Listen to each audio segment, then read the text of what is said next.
throttle up. Discovery Roger, go for deploy. Thanks to you and to everybody in the shuttle program. The crew is go for launch. Roger, nice to be in orbit. We have followed in their footsteps to get us where we are today.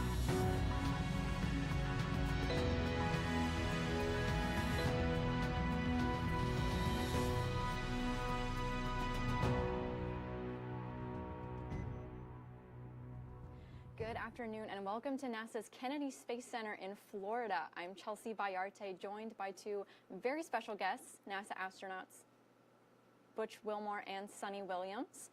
They are getting ready to they're getting ready to launch in support of NASA's Boeing Crew Flight Test mission scheduled for May 6th and will be the first ever humans to launch aboard the Starliner spacecraft.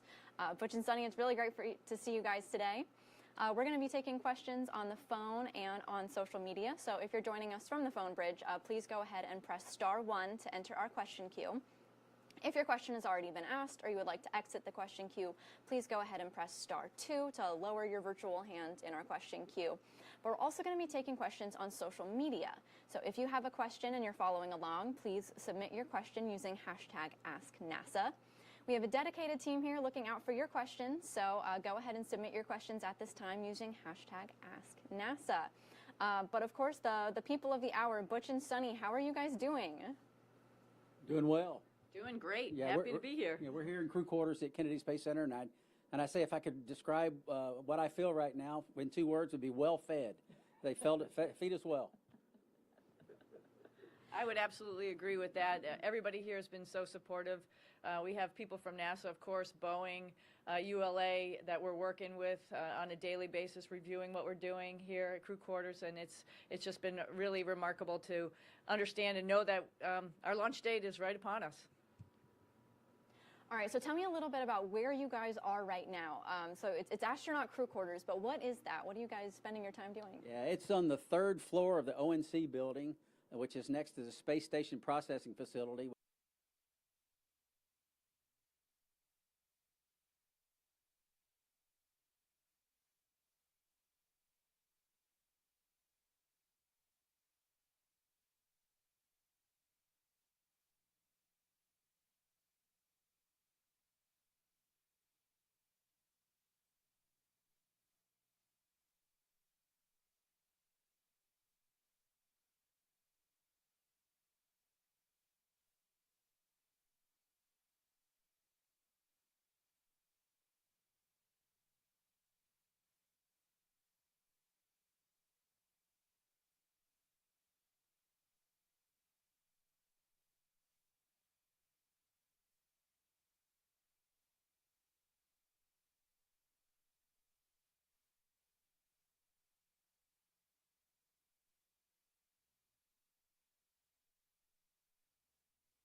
I just feel like I'm excited to share this opportunity with my friends and family who are coming in a day or two, and I think that's what is actually really making me a little bit nervous. I'm just excited for them to be here. Yeah, there's no well, not yet anyway, jitters. Preparation, always preparing, getting the mindset, getting all the procedures, everything, reviewing all of that. That's just part of the process, and that's what we're doing. So that's what we're staying focused on. All right, so it sounds like there are not any jitters from the critters that you're seeing around and some minimal launch jitters, at least so far anyway. We're going to move on to our next question with Bill Harwood with CBS. Yeah, thanks, Bill Harwood, CBS News. You guys have been training for this flight, I think, longer than Neil and Buzz trained for Apollo 11. I mean, what's it like on a personal level to finally be on the verge of blasting off on this spacecraft atop an Atlas and finally getting this mission underway? Thanks. Yeah, Bill, that's a good question. We have been through quite the process over the years, and it's been really a thrilling process. I mean, to be 2 Navy-trained test pilots and be into the process of this first flight and all that goes into that, and all the discovery that we've had over the years and working together with our Boeing counterparts, test after test, evaluation after evaluation. Every single day is different, and that's been intriguing and thrilling along the way. Yeah, I'll add to that, it almost feels unreal. Like, we've had a couple launch dates and we've been like, okay, we're ready to go. But now it's like, heck, 5 days. And friends of mine are doing their countdown in their classrooms. And that's like, we're sharing this with so many people, which means it is actually finally real. And I sort of have to pinch myself a little bit to understand where we're going. Our next question is also on our phone bridge. Jonathan Seri with Fox News. What's the biggest difference in training for being a test pilot as opposed to an astronaut traveling on a spacecraft that's already in routine use? And related, if you could each speak briefly on what most drives your passion for being test pilots. Thank you. Yeah, Jonathan, that is a good question. So when we've been through training flows, these are established programs with the space shuttles we mentioned earlier, and also the Soyuz. We both flown Soyuz, and those are established training programs built on years and years of experience. This has not been that. This has been a developmental process where we've been involved, ensconced in that process, all the way from hardware and software evaluations in the simulator. We've got our fingerprints on every single procedure that exists for this spacecraft, and that's part of what the test process is. It's test and development, and that's what we've really been involved with. So it's hard to say we've been training. We've been training, yes, but we've been in training and development and the whole everything that comes with that along the way, and that's what's been really intriguing about the whole thing. And real quick, a way I think to sum it up is, when we both trained for Shuttle and Soyuz, we're like, there was a couple times where things maybe didn't quite make sense, or maybe there could have been a better way to do it. And, we all ask ourselves, why didn't they do it this way? Why didn't they do it this way? Well, this is our opportunity to actually, lay that groundwork. So in the future, we hope that people won't ask why we did it one way or another. They'll realize that maybe, we thought about this really hard. I mean, we're thinking about this for not only our flight, but for the flight of Starliner, 1, 2, 3, 4, 5, everybody who's going to come behind us and fly the spacecraft. We want to make it as best as possible. And that's really what's been going on in our mind. We are the ones who are working with the engineering teams to make all that happen. Yeah, and that's the one thing I'll just piggyback on that. We're saying us, and it's when we say us, in my mind, it's not me and Sonny. Yeah. It is a whole team of people, like I said, at Boeing, at NASA, engineers, flight controllers, everything working together towards this common goal. So we've been talking a lot about your launch and what's leading up to it. We have a question from social media from Natasha, who wants to know what it's going to be like when you actually get to the International Space Station. So she wants to know, is there any exciting research that you'll be conducting on this mission? So, I think it's going to be like going back home. Both of us have lived there for 6 months and pretty much know the space station. We had the opportunity to talk to the on-orbit crew just the other day, and they were giving us a little bit of an update of what's happening. But, our mission is primarily a test mission, is really to check out flying the spacecraft to the space station, docking, and then checking it out while it's docked to make sure that it could be a safe haven. It can remain docked to the space station for a number of months. So there's a lot of activities that are we will be doing, working with that.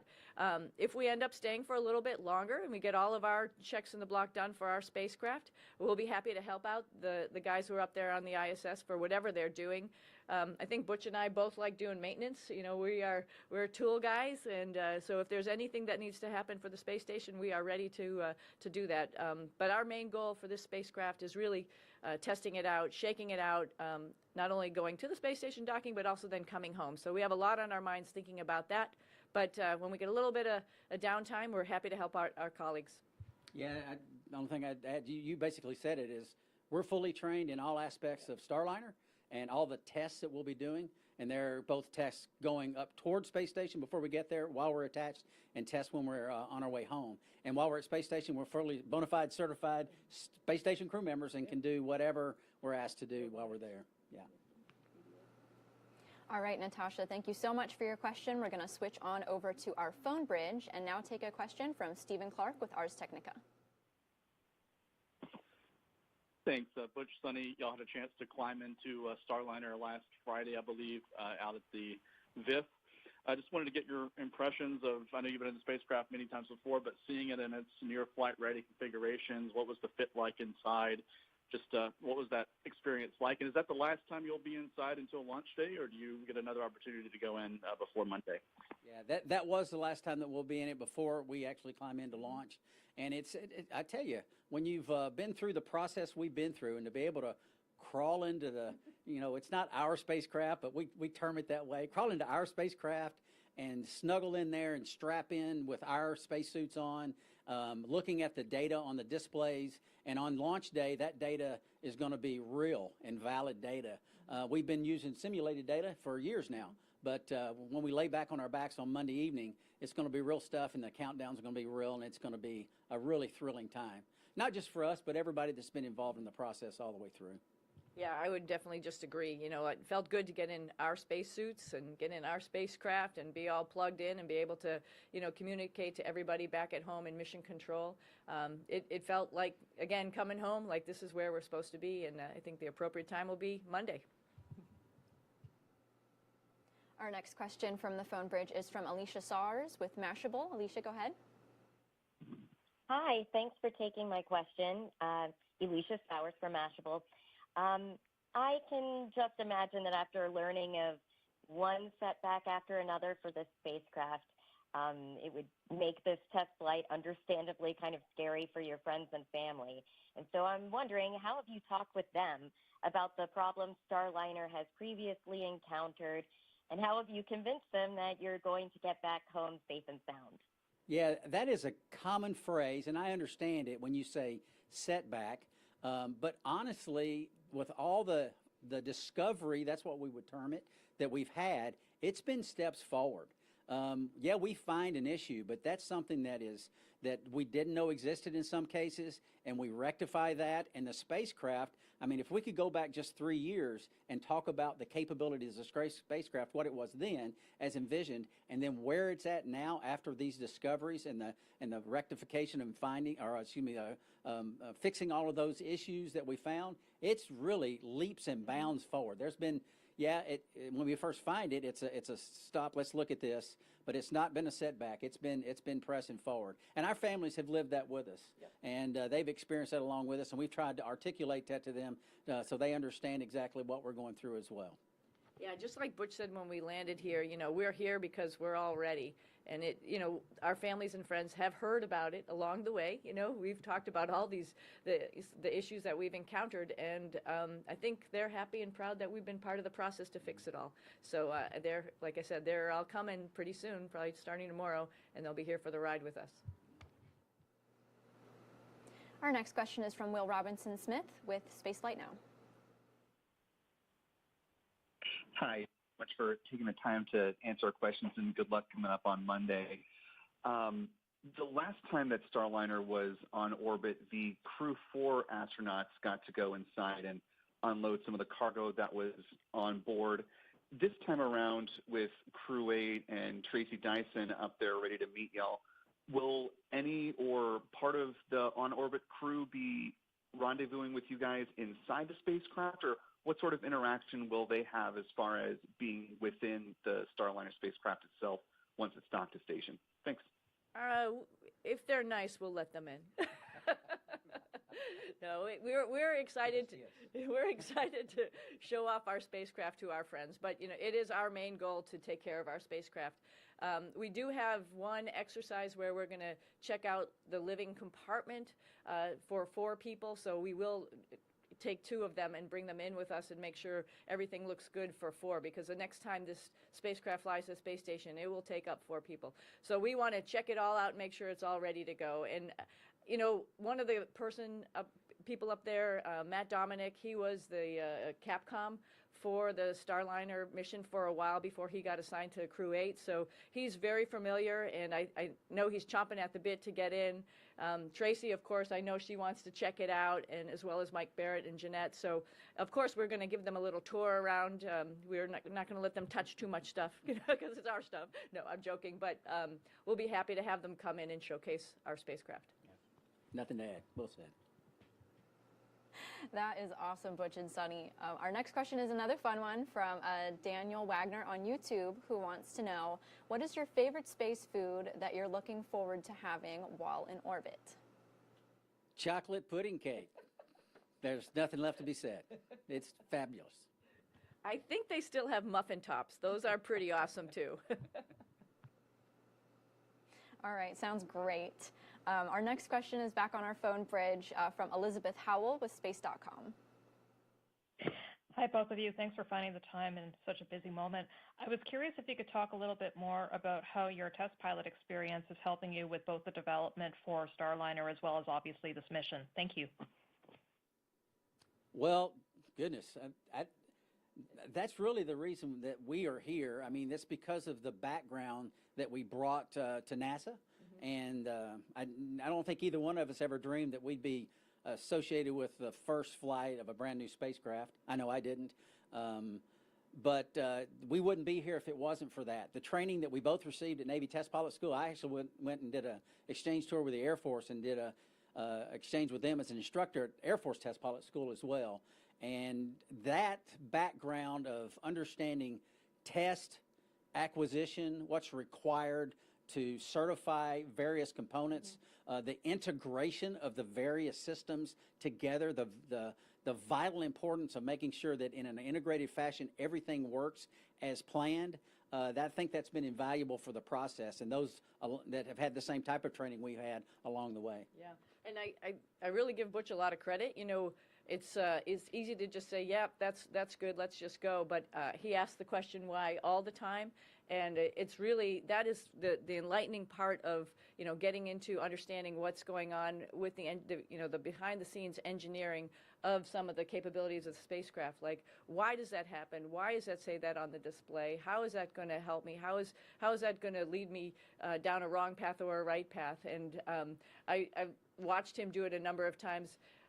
Both of us also have, you know, our pilots, so that helps us with the flying part of the spacecraft. This spacecraft has a very unique capability of, you know, a THC, a RHC rotational hand controller, and a THC translational hand controller, and allows us to put our hands on the sticks and fly. And we can understand, you know, what we've been trained in, handling qualities, how the spacecraft flies. There's a rating scale for that, and we've been fully entrenched with that from day one of test pilot school. So all of that stuff leads into the, you know, like our background, checking out, working with the developers and the engineers and the operators. Like Butch said, we have our fingers on most every single procedure that we'll be working up there, and asking the question on all of that, why, and really understanding it. And I think also that background enables us to know at certain times, you know, what questions to ask. Yep, exactly. Just something, a basic question. If you're testing a couple of boxes that are integrated together, what are those boxes? Are those boxes representative of what we have in the spacecraft? What's the firmware, if you know what firmware is, in those boxes? Those type of questions, and getting ensuring that the test is representative of what the spacecraft will be doing, you know, on orbit. So all that's important to know. Our next question is for Jim Siegel with NASA Tech. Hi, everybody, and thanks for taking my question. Jim Siegel here. I'm interested in whether there were any unexpected aspects of your preparations for going through the whole developmental process and for your upcoming trip to the ISS. Thank you. Well, there's been a lot of new finds, right? This is like you mentioned, a developmental program. So every time we have an idea of how it's going to work, and we test it out, and we check out the data, we want to see how it displays that information back to us. We always find stuff, and we are going to continually find stuff. Everything's not going to be absolutely perfect as we fly the spacecraft, and that's really what our goal is. We've got it to a point, all of us, big team, got it to a point that we feel very safe and comfortable how the spacecraft flies, and we have backout procedures in case we need those.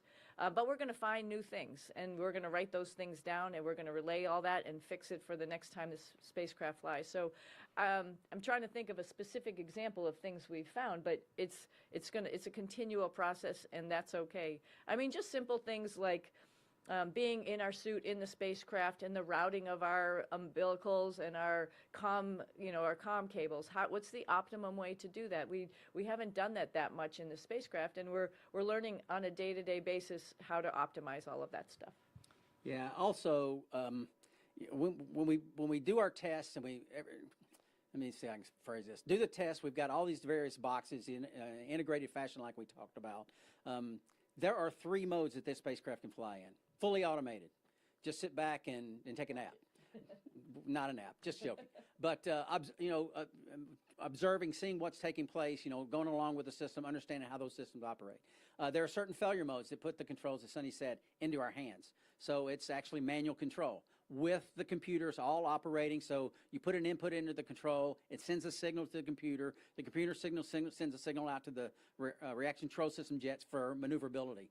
And then there's this fail-safe backup mode. Let's say your computers fail or some other failures occur and you need just basic, no computers there, just basic control to the jets. And through another box called an integrated propulsion controller, we can go into this backup mode and actually control the spacecraft all the way to a pinpoint landing back here on Earth, which is no other spacecraft has those capabilities. So again, automatic mode, manual mode, backup mode, and this is something that we've been in the process of developing, refining, and making, I don't know if perfect's the right word. Nothing's ever perfect, but as perfect as it can be. I mean, when you can go into backup mode halfway through an entry and still hit the bullseye when you don't even have your computers, that's pretty remarkable, and this is the only spacecraft that can do that. We're continuing to take some questions on our phone bridge. Our next one comes from David Denault with the outlet About Space Today. First, let me wish you Godspeed on your mission. And next, I guess people would say, well, you've been there, you've done that, but what is new and unique for each of you about this mission? I think the better question might be, what's the same of the past ones? Exactly. There's so much new. Everything is new. Everything's unique. The spacecraft itself, the way it flies. Both Sonny and I have flown a capsule before, the Russian Soyuz, but this spacecraft, the Soyuz gets you to space and gets you back to Earth. But this spacecraft will do that, and again, like I said, with pinpoint accuracy in all of its modes. The Soyuz doesn't even do that. The Soyuz has a ballistic mode where basically it comes back in the atmosphere in a ballistic trajectory, meaning it's not really under control, but it lands, 400 meters shy of the target. As an example, the space shuttle, of course, was a lifting body, and it's completely different than flying a capsule. It only lands on land, on a runway. So when you do your deorbit burn, you got one place that you can make it, and that's not the case with a capsule. The black zones on the shuttle, there were many what we call term black zones, where if you had specific failures in certain parts of the trajectory as you're getting into orbit, you could not survive. You would not survive if you had certain failures. This spacecraft does not have those. It had black zones on entry before we refined that backup mode I mentioned, and now those are gone. So completely different, much different, much more difference than similarities in what we've done in the past. And one other thing I wanted to add with that one is pad aborts, right? So we can abort from the pad all the way up through orbit. So that capability is great, and we're on the tippity top end, so we'll be okay. Not going to say that ride's going to be super calm, but we'll be okay.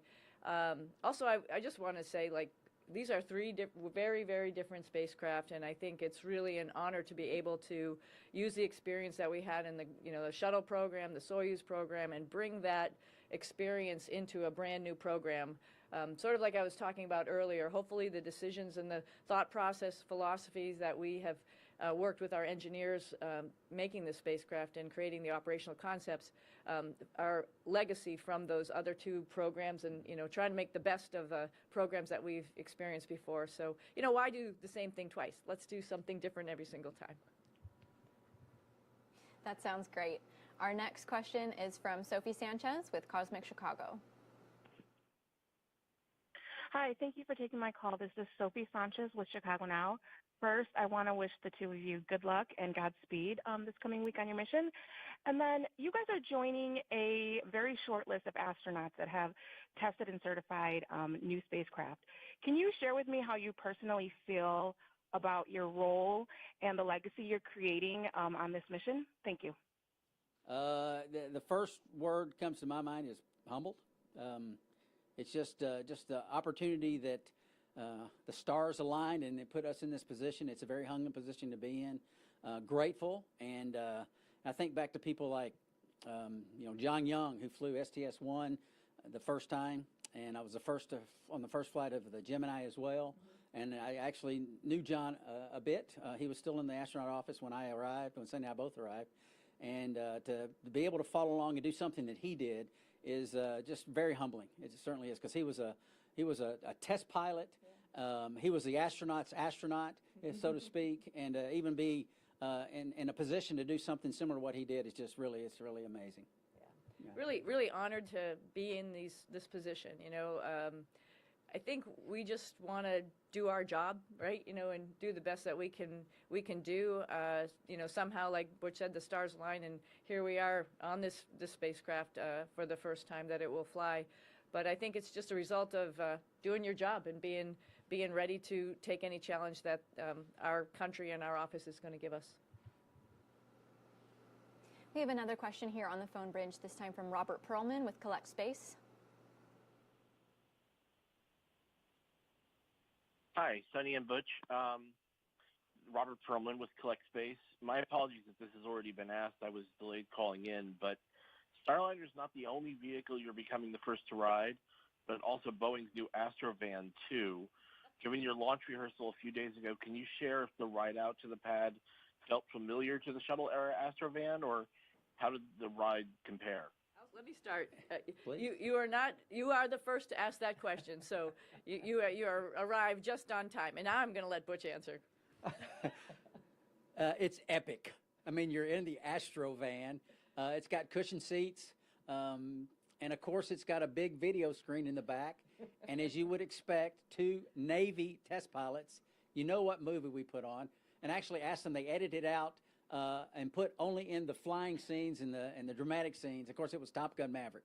And we will watch the same one on the way out to the pad Monday night. We did watch the beach scene as well, and there was a beautiful helicopter that flew right past those guys as they were playing football. So I had to add that in there.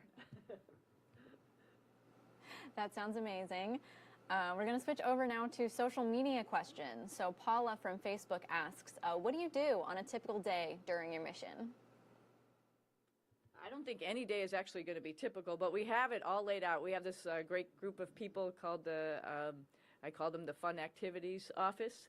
They arrange all of our timeline and make sure we know what we're going to do every moment of that. So on our tablets, on our way up, we have the whole timeline laid out there, what we're going to do. We pretty much know it already, and we have one procedure that leads to the next, right? So we're going for our ascent, then we're going to go orbit insertion, and then we're going to start our rendezvous process, and just configuring the capsule to make sure everything is okay. We'll do some test points, flying test points, and then just getting the spacecraft ready for us to take a nap for a little bit, and then wake up the next morning for the rendezvous. And then the rendezvous is an all-day process, as well as making sure the pressure checks between the two spacecraft, the ISS and our spacecraft, are okay. And then we'll open the hatch and come into ISS. So both of these days are going to be pretty long. I neglected to say launch day starts a little bit early. Starts about 4 hours or 5 hours before launch, while we're getting ready, getting all prepared, making sure our suits are all ready to go. So every day has all of these items laid out for us, and so we're pretty much on a timeline, making sure we're going to get everything done. And the same goes for when we're on the International Space Station. We will see all of our events laid out on the computers of what we're supposed to do that day, both in the space station and then on our spacecraft. So it's going to be a busy process. I think we have at least 8 days of test points and things like that, and maybe we'll get a weekend in there if we can extend a little bit longer. I'll just make two clarifications. Everything in spaceflight is fun. I agree, but they're not called fun activities officer. Just for clarification, it's flight activities officer. So that's what that role is. And as Sonny said, the day starts early, and it does. But it's not much different than doing a spacewalk. I mean, people don't realize this, but because the spacewalk and the pressurization you have in the suit, it's almost like diving. Mm-hmm. So you have to purge nitrogen out of your system, out of your body, and you're basically starting the suit up, getting in the suit 5 hours before you even open the hatch. And the day really starts when you open the hatch, the work starts. And it's similar here. So we'll be up and then going, suiting up, getting out the patch, crawling in, doing those things, hours and hours, about the same, about 5 hours prior. And then the work begins once launch happens. So just to clarify those. Yeah. All right, I've got a great question here submitted on social media from Dog Lovin' Oma on X, who wants to know, do you have a special nickname for this vehicle? Oh, this vehicle was named a little while ago. The vehicle, a nickname? Oh, shoot, I'm sorry. This spacecraft was named, and Butch will explain that in a second, because if you want some inside scoop, this is it. But yes, this spacecraft was named a couple years ago after it flew its first time. So this little tough bird is actually called Calypso. I named her. I got the privilege of naming her. It was a really amazing request that folks asked me if I was out at the landing site if I'd name it, and I said yeah, sure. And it's a little bit of a homage, a bow to Jacques Cousteau, who, like when I was growing up, I couldn't wait to go watch his TV shows to see what he was going to explore, and the ship that took him on his exploration was named Calypso. So I thought it was appropriate that this spacecraft is going to take a lot of people up to the space station for exploration, so I named her Calypso. Yeah, the vehicle issue, this is something that historically over decades, the spacecraft have been referred to as vehicles. But when we came in and started this process, we decided we were going to use the spacecraft term because it was just a subtle reminder, constant subtle reminder, every time we talked about it, of the magnitude and the responsibility that we truly have in working with all the people we work with, and the responsibility of human spaceflight. It is it's a global thing that people all over the world see this, because there's not many places that do human spaceflight. So we use that term, and when we slip and use the V word, we always remind each other that it is a spacecraft, because like I said, it's important what we're doing with national interests and global implications. Yep. Yeah. So we've got another question on social media from Kyle on X, who wants to know, continuing on with the astronaut in the loop theme, would each of you provide a specific example of the design change that you offered that was incorporated? Oh, wow. Let's think.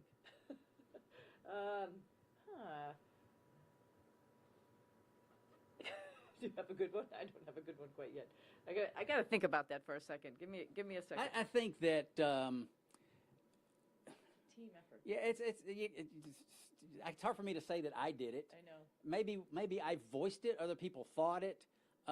These black zones I talked about earlier that we had on entry, it was just basically some of those things that were. It was just part of the process. As you go through, every spacecraft has them, but we sort of pushed and said, do we have to accept that? Do we have to accept these zones where you can't hit the bullseye, where we're landing in the desert, and there's not a lot of flat desert for hundreds of miles. It's very small. So we have a 4-kilometer circle, and around those circles are mountains. And if you land in the mountains, the chance of survival are minimized. So do we have to accept those? So we asked those questions and finally decided we didn't have to accept those. And now we have a means to hit the bullseye, even in those all three modes that I spoke of. So, I mean, that's one of them, I guess. Yeah, and I think another example is just and generally. Again, that wasn't me. It was a team of people. Yeah, again, another team event. I worked a lot with the hardware in the very beginning with the suits and the seats. And, you're laying on a metal back seat, right? And you want a little bit of cushioning, because I'm just thinking about, like, as we land, I want to make sure that we'll be okay. And so we talked to other folks around NASA, Johnson Space Center, who are designing other spacecraft, and, did a little checkpointing with other spacecraft and wanted to know what would be the best option for on the back of a seat, and just also to stay within the requirements that we have to make sure that we're okay. So we added a bunch of padding on the back, which is really great because you're laying there for a little while before we launch, and then, like I mentioned, when you actually finally land. And we do land on airbags, so it should be a soft landing as from what we've seen, but Rosie the Riveter, who was in the first spacecraft, didn't really come back and tell us anything. So we've got data from her, but Butch and I will be your next test dummies, and we'll tell you how that padding worked or not worked. And just so in case of those that aren't familiar, Rosie was a literal dummy. She was like not human. So that's what she means by Rosie. Thank you, Butch, for that clarification. Very important. Moving on to another social media question. BMX on Instagram wants to know what has been the best part of launch prep? I think I said it when I first got there. We're well fed. And the variety of the food and our cooks, wow, it's been pretty amazing. Yeah. And honestly, we've been here for a little while because we did this training exercise where we got in our suits in the seat in the spacecraft, and we had to come out a little bit early to do that. So it made me, who's a little bit of a procrastinator, get my act together, a week and a half ago before I came out here. And so things are starting to ramp up now, but it felt like, okay, I had a little bit of breathing room and have had the ability to work out a couple times a day and just get myself ready. And I think that's been a nice break. Being at home is wonderful. I love my husband, I love my dogs, and I want to be there and hang out with them, but it's always busy when you're home. So getting away and taking a little break and a little bit of downtime, I think, has been really nice for me. Yeah, busy, and this has been pretty demanding, this whole process over the last several months, going back to even years. And so we've taken some breaks now and then, but before you fly in space, you want to be ready, you want to be rested. Mm-hmm. And that's not just us, that's the entire teams.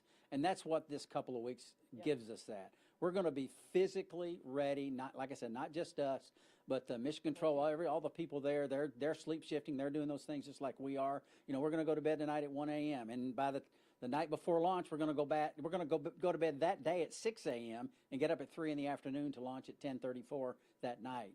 So that's the way you want to be. You want to go into space, especially a first flight when there's such responsibility, as we said. And so the tasks that we'll be doing that first day once we get into space, we want to be rested and be ready. Yeah. So speaking of food, have you guys put any thought into this ultimate meal or your last meal before launch? Meatloaf.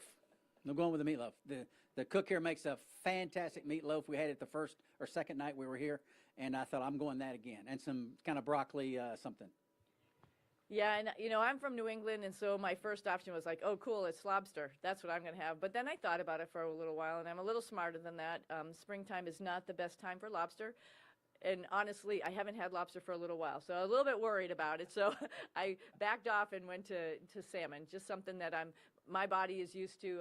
I'll be ready to have that lobster when I get back and I land back here on Earth. And corn on the cob. Yeah. All right, awesome. Something to look forward to when you guys get home. And hats off to the chef here at KSD.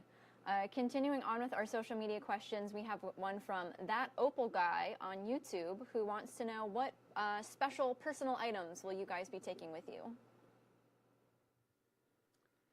You see these Navy wings of gold here, and it's got the astronaut symbol in the center, so it makes it kind of special. I got when I first flew in space, I had real gold wings made into a ring, and I flew them for my wife, but I also had some man-size rings made for my dad and my brother, and I'm going to fly those for them. We also had another set of rings made for the one that's really put in a huge amount of work for all these years, and that's our scheduler, Michelle Beaujolais. Hopefully she's getting some rest. Yeah, and we're going to fly a ring, that gold ring for her as well. So those are some special things we'll take with us. Yeah.